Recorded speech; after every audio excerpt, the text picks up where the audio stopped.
Okay, perfect. So first of all, for everybody that's logged onto the Zoom, welcome to theglobalnetwork.life. I'm your host, Greg Stockton, and I'm really, really excited to have Leon from the KIndness Diaries join us today for half an hour to share his story, answer some questions, and just really create a little bit of positivity, which I think the world really needs at the moment. So Leon, welcome. Thank you for having me. You're welcome. I think many people that have logged on have obviously watched the KIndness Diaries. They've been on Netflix. They've seen you do your thing. But before we get to that, I just wanted to start with your journey, because you didn't just start off trying to be a kindness guru. You're actually in, I think, a similar field in banking and in London. Is that right? Yeah, I used to be a broker in London, Okay. and I found myself to be very depressed, very disconnected, kind of following someone else's dream, living the life society kind of, I felt hoisted onto me. And then I stumbled across the movie, The Motorcycle Diaries, which is a romanticized version of Che Guevara traveling around South America, relying on kindness. And to cut a long story short, I quit my job and started to travel around the world relying on kindness. So here I am. Yeah, nice. And was there, I mean, I think there's a lot of people probably in a similar situation, the fact that, you know, they're at a job they don't particularly enjoy doing, maybe slightly depressed doing the job they're doing, but obviously there's a certain amount of risk that comes with just leaving your work and going and trying something different. Was there like a pinnacle moment where you went, enough is enough? I think the enough is enough moment happened after I watched the movie, but the movie was the tipping point. It had been happening slowly. And really what pushed me to do what I did was emotional pain. So I was in so much emotional pain. On the outside, I had everything you could ever want. Yeah. On the inside, I had nothing you would ever want. And it was that emotional pain that just made me realize that I can't do this anymore. Yeah. It doesn't matter what I have on the outside. I need to fix, let's say, that's not the right word, but to fix what's going on inside. Okay, really interesting. And then when you had, obviously you had the idea to do the KIndness Diaries, like where did you start from though? I mean, what was like the first thing where you go, okay, I've got to do this in order to get this done and get the end result? Where did you start like that from? So when I quit my job, the first thing that I did actually was I hitchhiked from Times Square to the Hollywood sign with very little money, relying entirely on the kindness of strangers. That was the first thing that I did that was kind of kindness related. I'd done some travel where I, connected with people, but something that was kindness related was that. And then it kind of built from there. I moved to LA. I did a few other things. I took a vintage London taxi from Times Square to the Hollywood sign, giving free cab rides to people. I walked from the Eiffel Tower to Red Square in Moscow, which was, anyway, that was an interesting one. I walked from London, hitchhiked from London up to Scotland, back to London with £5 a day in my pocket. And then came the KIndness Diaries. So the KIndness Diaries was a few years later from the point where I quit my job. Okay, well, just somebody picked up what you were doing and thought, this guy's a little bit crazy, we'd like to get him on film and show him to the world. Do you know what? No one bought the show. I kind of just did it. So okay. I had been running a television production company in Los Angeles. And it was in 2013. And I just had another moment, I don't want to call it a breakdown, but another moment where I decided I had to do something different. So one day I thought to myself, look, I'm just going to buy a yellow motorbike with a sidecar. I'm going to circumnavigate the world on kindness and let's see what happens. Yes, I brought cameras with me, but no one purchased the show until we had edited it and it was ready. So it wasn't like a commission, let's say. Okay. Yeah, such a good journey. And obviously as you went on that journey, like filmed or not filmed, what was the thing that probably most surprised you about that entire journey? Because you've done 2 seasons, obviously, that we've all seen. And like you said, you've done the things before the show, but through that journey and that process, what's been the thing that has actually surprised you about either yourself or people? Well, the thing that surprised me the most was that people generally are good. People generally want to be kind. People generally want to help. If you turn on the news, I mean, now the news has gone crazy, clearly, yeah. But even before now, you turned on the news, and you'd think that the world is like a horrific place where everyone is out to like kill their neighbor and like, you know, steal and all this kind of stuff and do far worse. But it's not. I mean, yeah, bad things happen. Don't get me wrong. I'm not being Pollyannish. I get it. Yeah. But more often than not, good things happen. Yet we don't even see that. We're like scared in our houses. Like, oh, you know, people are gonna come and break into our house and do this and do that. Just chill. Just calm down. It's okay. Yeah. Most people are good. Yeah, absolutely. And is that kind of like your mission to just showcase that people are genuinely good? Is that? Look, I think, look, I'm not so sure that's my mission. My mission is to reconnect people to each other. Yeah. Yeah. And one way to reconnect them to each other is to make them not fearful of each other. Yeah. And again, you know, history is littered with terrible things. You know, I get it, but history could also be littered with amazing things, with beautiful things. Same with the news. Bad things happen, but good things happen too. Yeah, agreed. And obviously, like the journey that you went on, I mean, some people would say relatively dangerous, but like nonetheless an awesome adventure. What was was there a time that stood out where you went, that was a bit crazy, shouldn't have done that, or that was a little bit? I think, look, you know, we're crazy, but I would like to say we're not stupid, but that's up for debate. Yeah. Because, you know, it's not clever to buy a 50-year-old car without heating and drive it in the middle of the Alaskan winter for like 1,500 miles. That's not clever. But at the same time, it's an adventure. Yeah. And there are moments where you go on these adventures and you become a far better human being than you were before. Now, you've seen season 2, so you know that I drive off, not a cliff, that's an exaggeration, but, you know, I'm like driving off the road on the ice, smashing into a snow wall. And that happened a couple of times. So you only saw it once on the screen, but, you know, we kept on crashing. And as you're crashing into the snow, you're like, what are you doing? Like, what are you doing? Why? Have you got people like there with you going, you need to stop this right now? No. It's funny, actually. The scene that you saw of the snow, normally we have a crew following us, but they had a problem. So it was literally just me and the cameraman. Literally, there was no one following us. It was me and the cameraman, deserted and lost on this road. Absolutely brilliant. I've got a question. Obviously, we're sort of in a society now where the sort of hashtag be kind is becoming a little bit more of a popular thing to be talking about. I mean, we've got a situation at the moment with coronavirus, not that I want to go on too much about it, but do you think this act of whatever you want to call it is helping people become a bit more, I guess, socially conscious of kindness, about helping people? Do you think there is positive to come out of it as well? I would look. The world has been stopped. Yeah. Every single person, okay, not every single person, but 99% of the world, or whatever the percentage is, has been forced to stop. Okay. Yeah. For weeks, maybe months. That is going to have an effect on the human psyche. Yeah. It's going to have an effect on how we move forward. You know how they say, if you're a tanker and you move just one little bit, slowly, you go in a completely different direction. It's the same thing now. So we were going this way, and, you know, maybe just a little shift.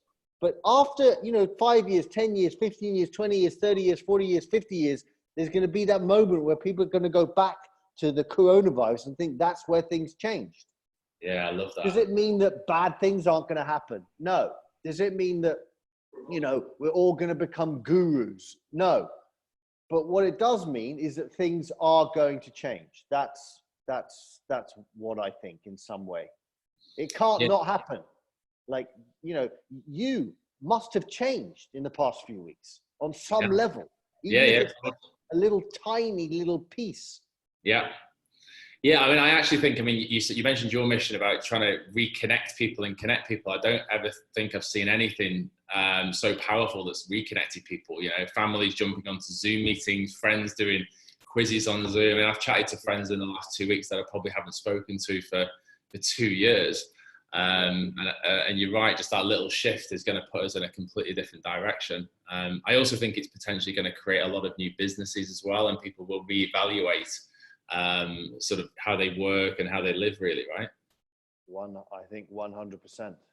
Yeah, 100%. And you're having quite a lot. I've noticed, obviously, you're having quite a lot of Instagram conversations at the moment with different people around the world. Have you got one today, or was that yesterday, with people that are on the front line? Is that right? Yeah, I had one yesterday. The Scott Stabile from Big Love. I do as many as I can. It's just an opportunity to connect, Absolutely. And I want to talk about your book as well. Yes. Yeah. I've got to be honest, I haven't actually had a chance to read it yet. But do you want to just tell me a little bit about that and where that came from? Sure. So there's a couple of books, but the latest book is called Go Be Kind.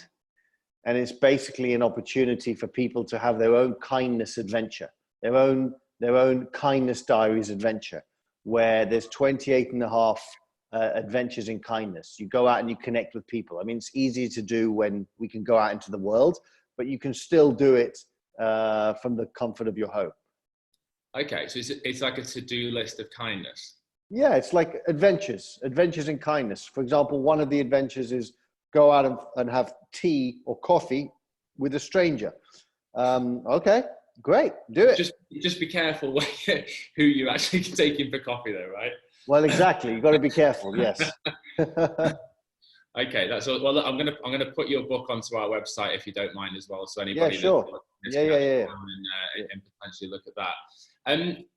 What advice would you be giving to people right now? Then I know you mentioned that there are a lot of people at the moment that are living in a little bit of fear and they're worried, and maybe they are taking this time to reevaluate. What advice would you be giving to people right now? I would say that this is in fact your moment to shine. This is in fact your moment to stand tall. This is in fact your moment to be your best self. Let's not forget that history is littered with these moments of severe adversity, the Blitz, the Holocaust, all these terrible things. But, many people survived those, and they became better, and they became wiser, and they stood taller. And this is our moment to do the same thing. Yes, we can crumble into a puddle of fear. And it's okay to have some fear. I get it. If I sat on this call and said, I don't feel fear, you'd be like, that's just not true. Yeah? I'm human. But you can feel fear and let it destroy you. Or you can feel fear and be like, no, I'm going to keep on going. Yeah? I'm going to keep on. And that's what the greats did. That's what Churchill did. That's what Mandela did. That's what Gandhi did. That's what Martin Luther King did. And that's what you can do. That's what I can do. Yeah, amazing reflection. I love that. And what's next for you? So we actually just finished a documentary series called Reveal God to Me, where I had a dark night of the soul and ended up in India looking for God. So we have that coming up, and then we have another TV show coming up, and then, speeches. I was supposed to be in Dubai for some speeches on May 25th for 10 days. I'm not sure if that's going to still happen. We'll see. Maybe things will be back to somewhat normal by then. But, just keep on doing what I'm doing, really. Okay, that's awesome. I'm just gonna give everyone an opportunity, as we've got maybe like 4 or 5 minutes left, just to see if anybody does want to jump onto the Zoom and actually ask you a question. The whole point in doing it in this kind of format was I felt it be just a little bit more personal and intimate, so everybody does get an opportunity to have a little bit of a voice. So if anybody does have a question for Leon, just drop me a private message in the chat box quickly now, and then I'll unmute you, and then you can come on and ask a question. So let's just give us a couple of minutes.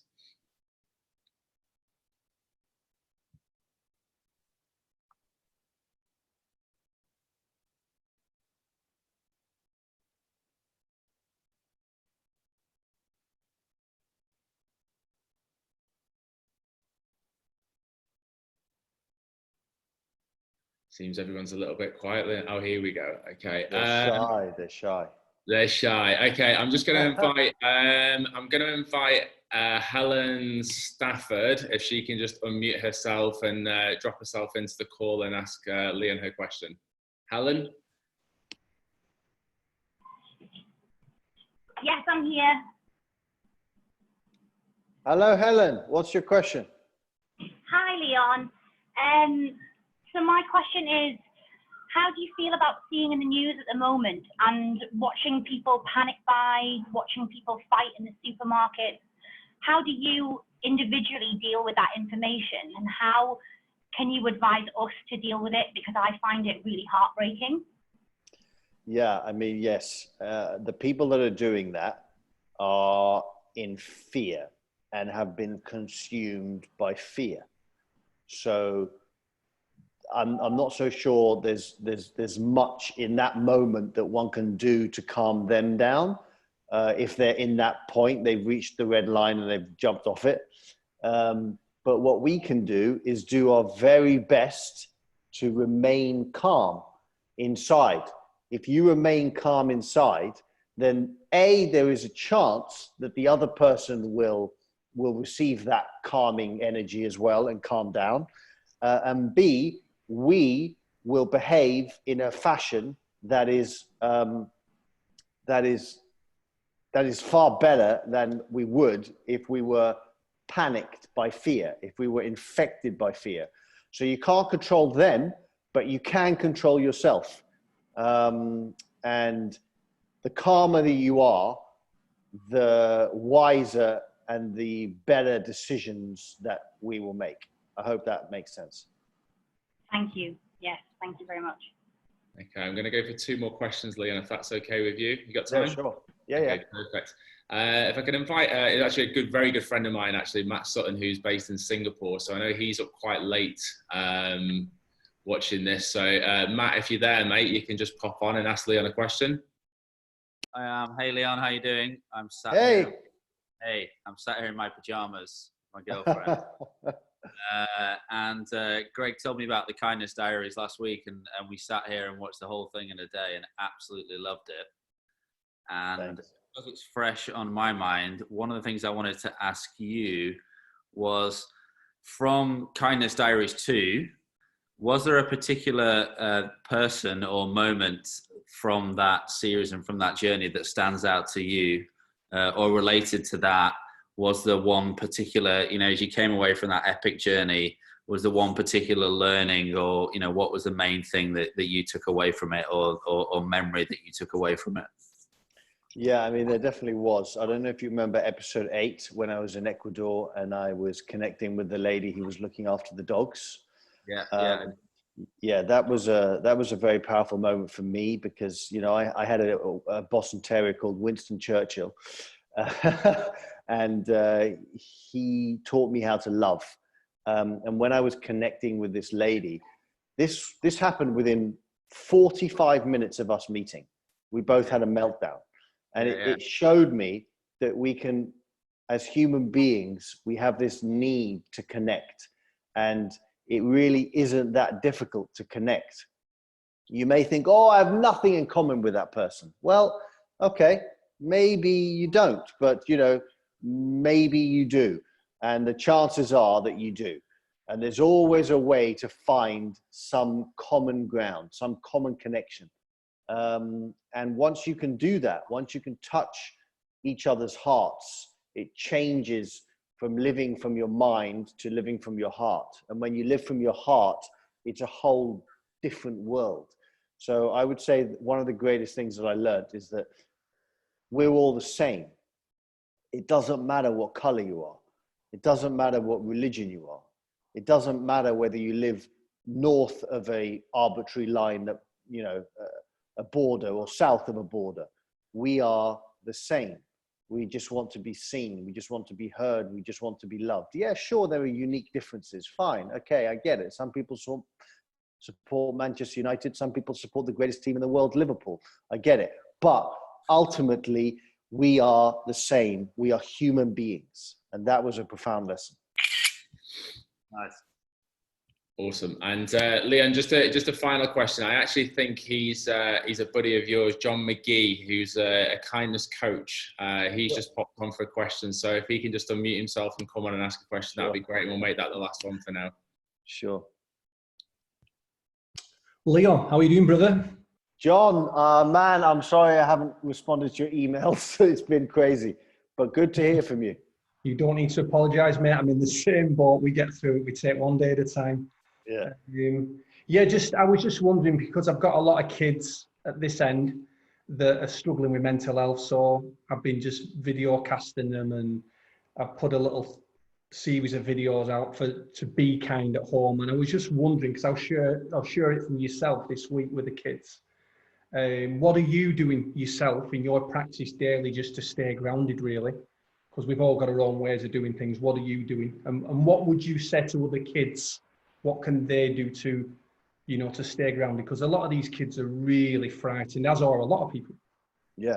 I think as an adult, what we can do for the kids is to be present for them, is to give them our presence, to give them our attention, to give them our wisdom, to give them our love. That is the most important thing as an adult. As a kid, what can kids do? Kids can watch inspiring videos by the Kindness Coach. Kids can, you know, read inspiring books. Kids can go out into nature, turn off their phone. Turn off your phone. Turn off your phone. Yeah? Even if it's for 15 minutes, turn off your phone and see what happens.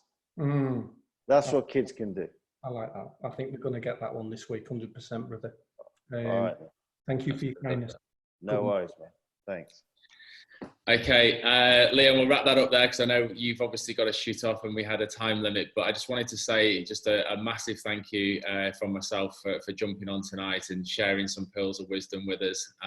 It's been absolutely brilliant, and I know I've been trying to get this sorted for, I think, like I say, about 3 or 4 years, so I appreciate you taking the time. For obviously everybody that joined the Zoom and asked some questions and took the time out of your evening or your lunch hour or your morning, wherever it is you're watching this, again, thank you for taking the time. This will be made available on YouTube, Instagram, Facebook, and I'll also share it directly with yourself, Leon, for whatever it is you need to do with it as well. Okay, great. Well, thanks so much, guys. And thank you. Thank you to everybody. Have a wonderful week ahead. Stay positive and, yeah, stay kind. All right.